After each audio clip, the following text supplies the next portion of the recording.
Pernah bayangin nggak hidup tanpa adanya teknologi? Mungkin kalian akan ngerasain hidup di zaman purba yang dimana manusia masih hidup dengan segala keterbatasannya. Beruntung, pada zaman sekarang, teknologi sudah berkembang dengan sangat pesat, bahkan memiliki peran yang sangat penting dalam kehidupan kita. Sudah tidak kita pungkiri bahwa saat ini teknologi sudah menjadi bagian penting dalam kehidupan kita.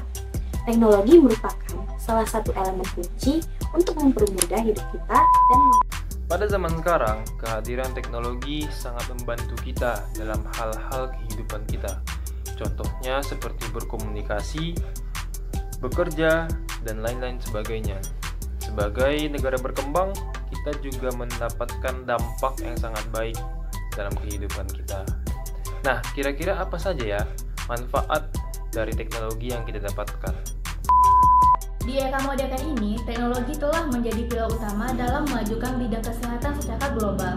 Pertama-tama, mari kita bicara tentang diagnosis. Teknologi penciptaan medis seperti MRI dan CT scan telah mengubah cara kita melihat tubuh manusia. Mereka memberikan gambaran yang jelas tentang kondisi internal, memungkinkan dokter untuk membuat diagnosis yang lebih cepat dan tepat. Tidak hanya itu, pengobatan pun telah mendapatkan sentuhan digital.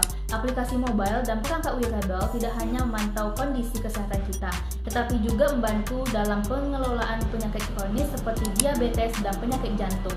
Mereka memberikan data real-time kepada pasien dan dokter, memungkinkan penyesuaian terapi yang lebih tepat. Namun, yang paling mengesankan adalah bagaimana teknologi telah memperluas akses ke layanan kesehatan.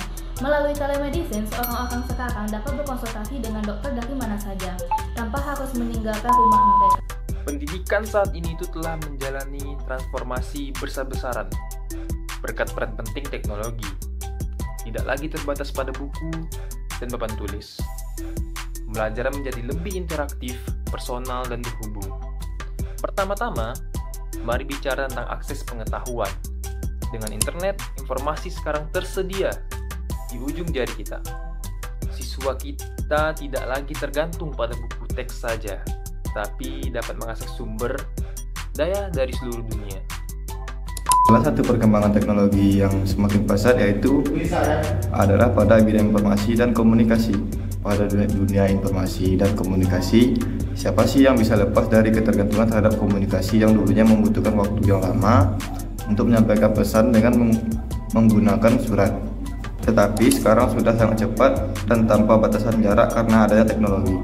Contoh dari teknologi bidang informasi dan komunikasi adalah smartphone dan internet. Jika dibandingkan dengan teknologi 10 tahun yang lalu saja, smartphone pada zaman sekarang sangat lebih maju dan canggih. Bagaimana dengan 10 tahun ke depan? Selain itu, kehadiran internet juga mendukung proses komunikasi dan pertukaran informasi. Di masa depan, teknologi akan membawa kita ke dunia yang lebih terhubung, cerdas, dan serba otomatis. Dari mobil yang dapat mengemudi sendiri, hingga rumah pintar yang dapat mengatur suhu dan pencahayaan sesuai dengan preferensi kita.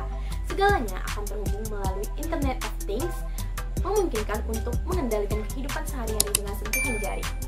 Kecerdasan buatan akan menjadikan rekan setia dalam setiap aspek kehidupan kita, dari asisten virtual yang dapat menjawab pertanyaan kita dan menyelesaikan tugas-tugas kita.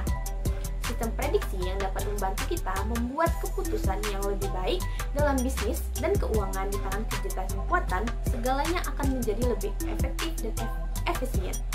Tidak hanya itu, teknologi akan mengubah cara kita dalam bekerja, belajar. Dengan akses tak terbatas ke informasi dan komunikasi, seketika kita akan terhubung dengan siapa saja, di mana saja, dan kapan saja, dari panggilan konferensi holografik hingga pembelajaran berbasis realitas virtual. Teknologi tidak hanya memudahkan kita dalam hidup kita, tapi juga akan membawa kita ke arah yang lebih maju dan terhubung. Nah, cukup sekian pembahasan tentang kemanfaatan multimedia dan multimedia di masa depan. Terima kasih sudah menonton dan sampai jumpa!